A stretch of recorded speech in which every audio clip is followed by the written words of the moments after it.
बांग्लादेश बरक बेगलाई हा आरि पार ओंगै भारताव फाइमानि आबो काइसा कतालको गया ताबुक सालब्रुमनि कक्टमाङै बासाय दङ बाबायसा फाइसिं भारत हा कतर माया गोनां हापां ताबुक सिए खलायनाय भारताव जे फाइनि रनो तंथेरुइ दंमोनि जराव बांलादेश रग राजा जायाति फाफाइ दंमोनि बाय बेलाय खेनो सुंमुं कतर ताइ जोंजाल कलायजाक अहानि बसालु करक अबाहाय जराव हाइनो हाय सालब्रुम ब्रुम फाइमानि हाइनो मिया हरबा हाइनो आगरतला रेलवे स्टेशन खरकथाम बोरै तै खरकथा सिक्ला न रमखा आगरतला रेल पुलिस आरपीएफ पाइ जीआरएफ कथा लायनाय अ नायतुक मुंगो बरक न पुलिया नुबाबाय न खामि थिक जागो अलो सुंफिरिंमा अलो न बरक गसिमारो बरक बांलादेशनि राजा सायातिनो फायो पासपोर्ट रखायनो यागो करै इखायै बरक दिल्ली बाबाय थांनाय हनै रेल कासाय दंमोन हनै पुलिस सावखना रेखा रेल पुलिस फियाबा ताबो कक्टमा आंखा अबाहाय हालक त्रिपुरा हावो तामुई अमाके बरक बाङै दंखा आबनो ति हापां बखरक मिदाय मिहिमजाक एबा खेबा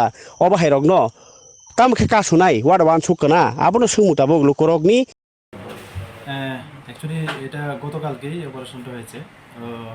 আমাদের কাছে খবর ছিল যে ওই যে বিকালবেলা একটা ত্রিপুরা সুন্দরী এক্সপ্রেস যায় আমাদের আগরতলা রেল স্টেশন থেকে, তো ওইখানে ওই রেলটা দিয়ে কিছু বাংলাদেশি লোক যেতে পারে এমন আমাদের কাছে খবর। তারপর আমরা জিআরপি থানা এবং আরপিএফ থানা মিলে আমরা আমাদের যে আগরতলা রেল স্টেশনের বিভিন্ন করিডোর আছে, প্ল্যাটফর্ম নাম্বার 1, 2, 3 এবং যে পার্সেল গেট আছে ওই সব দিকে আমরা ছড়িয়ে ছিটিয়ে মানে কিছু পোশাকে এবং কিছু সাদা পোশাকে আমরা ছড়িয়ে ছিটিয়ে পড়ি।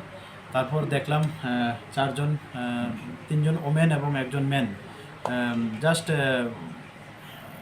ওই এক্সপ্রেসটা স্টার্ট করবে ওই ঠিক আগ মুহূর্তেই তারা খুব স্পিডে প্ল্যাটফর্ম নাম্বার 1-এর দিকে ছুটছিল। তো তাদের গতিবিধি দেখে আমাদের সন্দেহ হয়।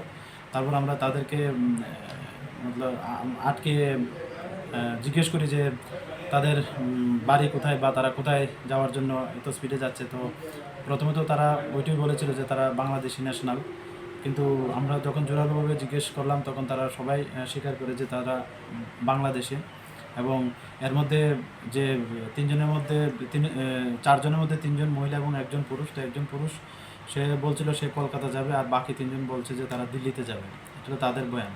তো তাদের নাম জিজ্ঞাসা করলে তারা বলে যে ছেলেটার নাম হলো শুক্লাল দেবনাথ, সে চট্টগ্রাম ডিস্ট্রিক্টের বাংলাদেশ। আর বাকি যারা তিনজন তারা হলো একজন রোজিনা বেগম, তারা ডিস্ট্রিক্ট নারায়ণগঞ্জ বাংলাদেশ, আরেকজন হলো রুমা আক্তার, ওনার ডিস্ট্রিক্ট হলো জামালপুর, আর আরেকজন আছেন কাকলি বেগম যার ডিস্ট্রিক্ট হলো জামালপুরি বাংলাদেশ। তো তারা এই পারপাসে তারা কোনো পাসপোর্ট বা কোনো ভ্যালিড ডকুমেন্ট আনেনি। তো এই নিয়ে আমরা আমাদের জিআরপি থানাতে একটা মামলা নেই আইপিসি সেকশন এবং ফরেনার অ্যাক্ট আইপিপি অ্যাক্টে। তো আজকে তাদের মহামান্য আদালতে প্রেরণ করা হচ্ছে। এটা তো এখনো চলছে তাদের ইন্টারোগেশন। তো ইন্টারোগেশনের উপর বেস করে আমরা মানে রিমান্ড চাবো আর কি। তারা কোন জায়গা দিয়ে উঠছে সে বিষয়ে কি আপনাদের কাছে এখন কোনো খবর আছে কি? খবর আমরা বিভিন্ন আমাদের যে ইন্টেলিজেন্স এজেন্সি প্লাস সিস্টার এজেন্সিগুলো আছে তারাও ইন্টারোগেশন করছে। তো আমরা কিছু এটার হিন্টস পেয়েও যাচ্ছি। তো এটা for the interest of the case আমি এটা ওপেনলি বলতে পারছি না। তো এই বিষয়গুলো আমরা অবশ্যই দেখছি এবং এটার মধ্যে যারাই মানে এই লিঙ্কে আসে আমরা অবশ্যই তাদের আইনের আওতায় এনে তাদেরকেও আমরা গ্রেফতার করব। এই জায়গা থেকে কোনো রকম দালাল চক্র সক্রিয়ভাবে কাজ করছে আপনার কি মনে হয়? হ্যাঁ, একটা তো আছেই, এটা তো নো ডাউট। এটা বাংলাদেশের এবং ইন্ডিয়ারও থাকবে, অবশ্যই থাকবে, এটা ছাড়া তো হতে পারে না মনে হয়। তো আমরা এই সবগুলোই বিষয়গুলোই আমরা দেখছি। প্রায়শই দেখা যাচ্ছে বাংলাদেশে এদিকে আপনার জিআরপি থানা করছেন, তো মূল অভিযুক্ত কে বা কারা আনছে?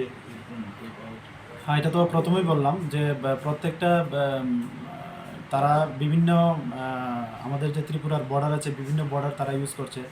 তো আমরা ওইগুলা যারা আমাদের ইন্ডিয়ার লোক যারাই তাদের এরকম আশ্রয় দিচ্ছে বা এরকমের সঙ্গে যুক্ত আছে আমরা দফায় এগুলি আইডেন্টিফাই করে আমরা ওইগুলি প্রায় সময় ওই যে টাওয়ারগুলো আছে ইন্ডিয়ান টাওয়ারগুলো আমরা তাদেরকেও অ্যারেস্ট করছি এবং এই সপ্তাহে এমন অনেকজন হয়েছে অ্যারেস্ট হয়েছে। তো এই চারজন বাংলাদেশি ছাড়া আর কি